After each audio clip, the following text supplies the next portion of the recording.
difference speed. Okay na, in sampling we have to collect the data very fastly. Okay na, so very fast. Census లో అయితే speed ఎలా ఉంటుంది, స్లోగా ఉంటుంది. Next coming to the cost, sampling is more economical. Sampling అనేది more economical. ఓకేనా, so as compared to the complete enumeration sampling saves the cost. ఓకేనా, so sampling వల్ల మీరు ఇన్ఫర్మేషన్ అనేది తక్కువ కాస్ట్ లో తెచ్చేసుకోవచ్చు. ఓకేనా, కంప్లీట్ ఎన్యూమరేషన్ అనుకోండి, it is more costly. Complete enumeration అనేది ఎక్కువ కాస్ట్లీ అనమాట. Next reliability. మీరు కలెక్ట్ చేసుకునేది ఎంతవరకు నమ్మొచ్చు, ఓకేనా, ఎంతవరకు నమ్మదగినగా ఉంటుంది. సో శాంప్లింగ్లో రిలయబిలిటీ అనేది ఎక్కువగా ఉంటుంది అనమాట.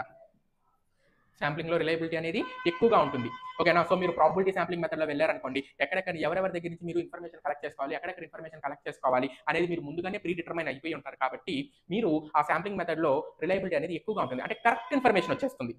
ఓకేనా, అదే కంప్లీట్ ఎన్యూమరేషన్కి వచ్చేటప్పటికి అంత కరెక్ట్ ఇన్ఫర్మేషన్ వచ్చే అవకాశం అనేది ఉండదన్నమాట.